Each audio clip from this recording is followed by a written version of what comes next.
If they are abusive today, if they do not respect you today, they will not change. They will not change. I thought he would change. He didn't. So I left and I went back. I left and I went back. And I left and I went back. And then finally, when he put his hands around my neck one night and said, I'm going to kill you. The next morning, I left and I didn't go back. I said, he may really do it. So I'm not going back. How long was I with him? Probably about 6 years. In and out, in and out, in and out. About 6 years total.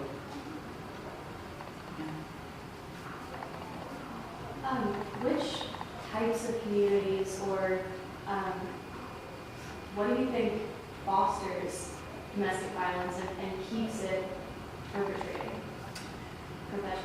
You know what? You will find domestic violence in every community in this country. It's prevalent in every race, every color,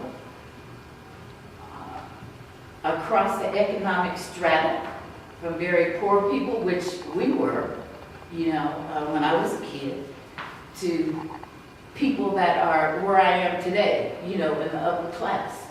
I'm sure some of you probably watch 2020, watch Forensic Files. You see people killing their spouses all the time. Sometimes for a $20,000 insurance policy or something. But, and what keeps it alive? I think in some cases, children see their fathers abusing their mothers, and they pick up the same traits. But it's interesting, it doesn't always happen that way, because I had 2 older brothers, and neither of them were abusers. So they're not always going to incorporate those habits that they see. But, there's probably a million reasons why people become that way. I think one of the primary ones is low self-esteem. I think it's definitely one of the primary ones. They really don't feel good about themselves, and they have to abuse other people to make them feel better. But there's just a lot of reasons. And it's all across every strata of this, of this country, and other countries as well. It's not just the United States.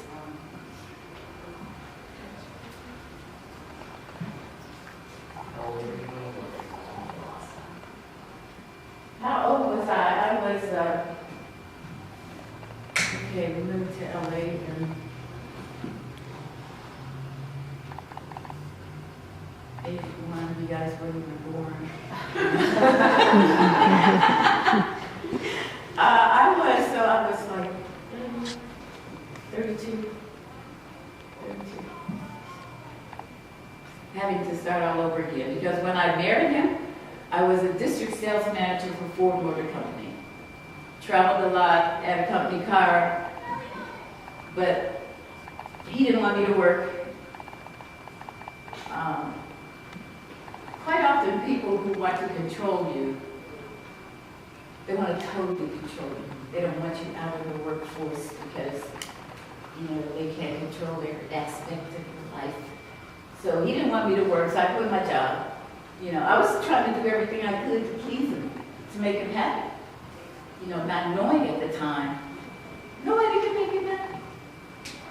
He had to do that for himself. And he had very, very low self-esteem. Very, very low. But yeah, I started all over again at 32 in no time. But I did okay. Praise God. I could go. Who else?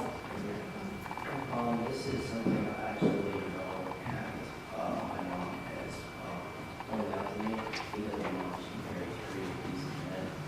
And, 3 of them.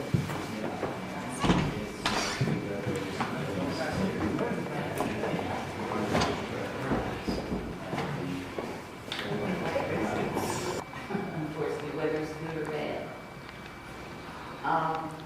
And you don't intentionally do that, of course, because I wasn't trying to choose someone that was like my father.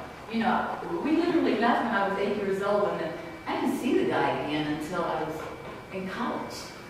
You know, he never did anything for us.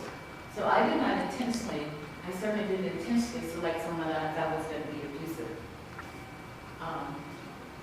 I just ignored a lot of the signs, telling me how low he was in self-esteem and how much he needed to control everything around him. But I'm really sorry about your story, and I'm sure that you're not going to be like that. Who else? Strongly encourage them to talk to their friend and try to get them to tell, if not their parents, another adult perhaps.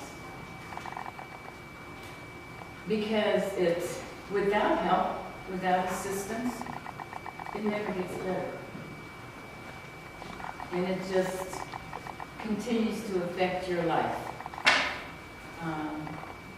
When you're living in a situation where there's no peace, it's hard to stay. It's hard to date and really feel good about it. I think it's hard to do a lot of things.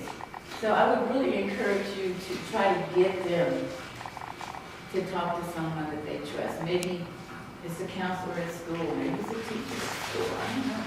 There has to be someone that they can open up to get some help for them. Because it's really hard. It's hard living in a situation like that. Anyone else? Talk to someone about the situation. So we shouldn't talk to someone for them. You know, I think it depends on what the relationship is and how you think it might affect. You know, if it's really a very dire situation, I would go as far as to say, yeah, talk to someone else and see if they can in some way talk to that person without, you know, just saying, hey, what's your name, honey? Kiara. Kiara told me. You know what I mean? I would certainly do that if I had a friend that was in a really bad situation and they're not willing to talk to someone, then I would certainly take that extra step and do whatever I could to try to bring that situation to the light so that they could get some assistance. I would do that, even if it meant that it might hurt my relationship with them, because I care about them and I really want them to get some help. Yeah.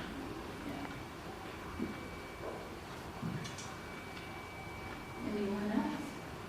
What are the signs of, for example, if you want to be in a relationship with someone and you're not sure if that person is the violent person, how will you know what are the signs? What are some of the signs? Okay, I had a little convertible that I drove. Oh, you can't drive that car because it attracts too much attention. I sold the car. So, you know, any of those little things that he's trying to control your entire life. Now, when a person really loves you, they let you be yourself. They let you express who you are and not try to dictate to you how you should look, who you should, and if they don't want you to have friends, oh my God, run. He did not want me to have any friends. All my girlfriends started telling me, "God, we don't even recognize you anymore.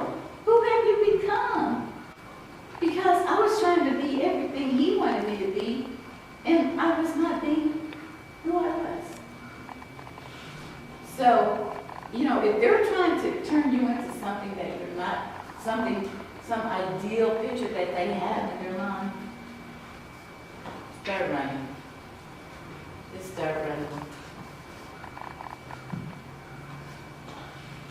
So after the relationship with your ex-husband, did you remarry? Yes. And divorce. But it had nothing to do with domestic abuse. I did. It was quite a few years, but I did. Yeah, I am not afraid of relationships or even marrying again. I think it's still possible. Not that old, y'all. But I've learned a lot. Not only from my own experience with an abuser, but from some friends who have been in similar situations, or worse, much worse. I've learned. And I know what to look for. I know the signs to look for in a man that could potentially be an abuser when you don't do what he thinks you ought to do, when you don't behave the way he thinks you should behave. Anyone who really loves you has to let you express yourself and be who you are. Don't let anyone, and same thing for women. Don't let them try to make you into something that you're not. You know, they love you, they're gonna love you for real. I love you. Who else? So what advice would you give like high school students who marrying female about just like everything in general about domestic violence? Like for example, I also have a question about it because the same way, but what if it's just like, I don't know how to explain it, but it's complicated. Like what advice would you give us so that even if we had a friend or we go through that same thing in our home, so we know people that we go through, what advice would you give us?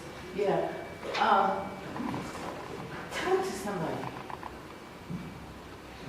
Preferably somebody that can help you.